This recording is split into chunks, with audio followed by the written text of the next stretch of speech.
እንግዲህ ከክልሎች የሚመጡ ብዙ አገልጋዮች ይኖሩናል። እነዚህን አገልጋዮች የአዲስ አበባ ምዕመናን እንግዳን በማስተናገድ እንድትቀበሉ በማሳደር አገልግሎቱን እንድትደግፉ ወደ ህብረቱ በመምጣት በዚህ አገልግሎት ከጎናችን እንድትቆሙ በተለይም ገስታውስ ያላችሁ ማረፊያ ያላችሁ ቅዱሳን ከ6 እስከ 11 ባለው ጊዜ ቤታችሁ በማሳረፍ ገስታውስ ያላችሁ ገስታውሳችሁን ክፍት በማድረግ ቅዱሳኑን እንድታስተናግዱልን አደራ እንላለን።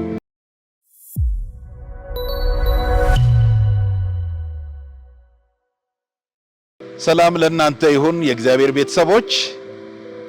እንኳን ለኢትዮጵያ ወንጌላውያን አብያተ ክርስቲያናት ህብረት የ50ኛው ዓመት የምስረታ ክብረ በዓል በሰላም አደረሳችሁ ማለት ወዳለሁ። እኔ የኔነህ ታደሰ እባላለሁ። በኢትዮጵያ ወንጌላውያን አብያተ ክርስቲያናት ህብረት በሚሽንና ቴዎሎጂ መምሪያ ውስጥ አገለግላለሁ። መስከረም 4 ቀን 1968 ዓ.ም በቀድሞው ናዝሬት ባይብል አካዳሚ ህብረቱ ምስረታውን አካሄደ። ምስረታውን ባካሄደ ጊዜ የመሪዎችን ኮንፈረንስ በማካሄድ ነበር የተመሰረተው። እንግዲህ ያለፉትን 50 ዓመታት እግዚአብሔር ረድቶን በመላው ሀገሪቱ እንዲሁም በአውሮፓ፣ በሰሜን አሜሪካ፣ በአፍሪካ፣ በመካከለኛው ምስራቅ እንዲሁም በሩቅ ምስራቅ ያሉ አብያተ ክርስቲያናትን ኢትዮጵያውያንን በብዙ መንገድ ሲያገለግል ቆይቷል። በተለይም ደግሞ ከደርግ ውድቀት በኋላ የኢትዮጵያ ወንጌላውያን አብያተ ክርስቲያናት ህብረት በብዙ መንገዶች ልሳን በመሆን ለደከሙት ብርታት በመሆን አስፈላጊ በሆኑ ጉዳዮች ላይ ከመንግስት ጋር በመመካከር የቤተ ክርስቲያንን አገልግሎት ለማሳለጥ ብዙ መንገድ እንደተጓዘ የሚታወቅ ነው።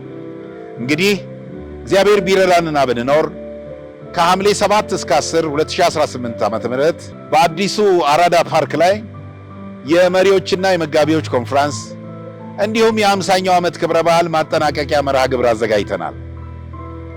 ቅዱሳን በዚህ መርሃ ግብር ላይ እንድትሳተፉ ጥሪ የደረሳችሁ፣ በደብዳቤ ጥሪ የተደረገላችሁ፣ በተለያዩ መንገድ ጥሪ የተላለፈላችሁ አገልጋዮች ወደ ህብረቱ በመምጣት ምዝገባ እንድታካሂዱ ኮንፈረንሱ ላይ እንድትገኙ አደራ ማለት ወዳለሁኝ። እንዲሁም ሐምሌ 10 ቀን በዚሁ በፓርኩ ላይ የህብረቱን የ50ኛው ዓመት መርሃ ግብር የበዓሉን ማጠናቀቂያ እናካሂዳለን። በዕለቱ የተለያዩ ዝማሬዎች ይካሄዳሉ። ላለፉት 50 ዓመታት የሩቅ ዘመን፣ የመካከለኛ ዘመንና የአሁን ዘመን ዝማሬዎች፣ የህብረት ዝማሬዎች ከ200 በላይ የህብረት ዝማሬዎች በተለይም 50 ዓመት የሞሉ የህብረት ዘማሪዎች በጋራ ሆነው ዝማሬ ያቀርባሉ፣ በዝማሬ ያገለግሉናል። ከሰሜን አሜሪካ፣ ከአውሮፓ ይህንን በዓል ለመካፈል የሚመጡ ብዙ አገልጋዮች አሉ። ስለዚህ በቦታው በመገኘት አገልግሎቱን እንድትካፈሉ አደራ ማለት እንወዳለን። በተጨማሪም ከመላው አገሪቱ ከክልሎች ብዙ ሰዎች ይመጣሉ። መርሃ ግብራችን ላይ ከ3500 እስከ 4000 ሰዎች ይጠበቃሉ። እንግዲህ ከክልሎች የሚመጡ ብዙ አገልጋዮች ይኖሩናል። እነዚህን አገልጋዮች የአዲስ አበባ ምዕመናን እንግዳን በማስተናገድ እንድትቀበሉ በማሳደር አገልግሎቱን እንድትደግፉ ወደ ህብረቱ በመምጣት በዚህ አገልግሎት ከጎናችን እንድትቆሙ በተለይም ገስታውስ ያላችሁ ማረፊያ ያላችሁ ቅዱሳን እነዚህን ከሐምሌ 6 እስከ 11 መርሃ ግብሩ ከ7 እስከ 10 ስለሚካሄድ ከ6 እስከ 11 ባለው ጊዜ ቤታችሁ በማሳረፍ ገስታውስ ያላችሁ ገስታውሳችሁን ክፍት በማድረግ ቅዱሳኑን እንድታስተናግዱልን አደራ እንላለን። ከሰሜን፣ ከምስራቅ፣ ከምዕራብ፣ ከደቡብ ከመላው ሀገሪቱ ነው የሚመጡት።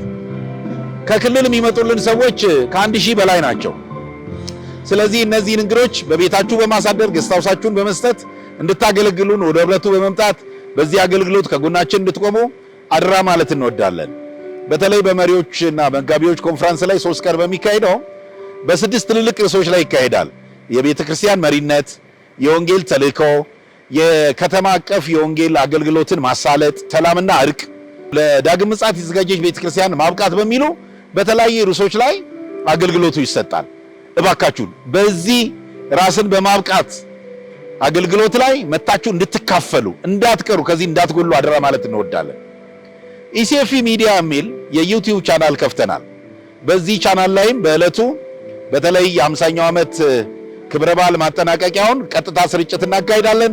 በዚያም ሆናችሁ አገልግሎቱን እንድትካፈሉ አደራ ማለት እንወዳለን። ጌታ ዘመናችሁን ይባርክ። እንግዲህ አራዳ ፓርክ ክቡር ጠቅላይ ሚኒስትራችንና ክብርት ከንቲባችን ከመረቁት ቀናቶች ነው ያለፈው። የመጀመሪያውን መንፈሳዊ አገልግሎት እኛ ልናካሂድ ነው። እግዚአብሔር ለዚህ አጭቶናል። ክብሩ ለእግዚአብሔር ይሁን። በዚህ ቦታ ላይ ጸሎቶችን እናካሂዳለን። በፊታችን ያሉ ሀገር አቀፍ ትልልቅ ፕሮግራሞች አሉ። ለሱ እንጸልያለን። የሚቀጥሉትን ደግሞ 50 ዓመታት ህብረቱ በምን መልኩ እንደሚሄድ የምንመክርበት መርሃ ግብር ነው።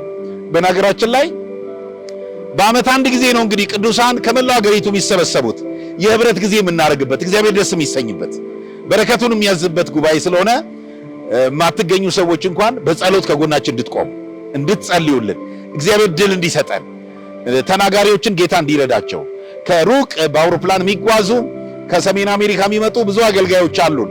በተለይ የከተማ አቀፍ የወንጌል አገልግሎትን ማሳለጥ በሚል ርዕስ ላይ የሚያገለግሉ ሰርቲፋይድ የሚያደርጉ አገልግሎቱ ላይ ረጅም ጊዜ ያገለገሉ ሰዎች ይመጣሉ። እነሱም ብዙ ተጉዞ ነው የሚመጡት። የህብረቱ የቀድሞ ዋና ጸሐፊዎች ይመጣሉ።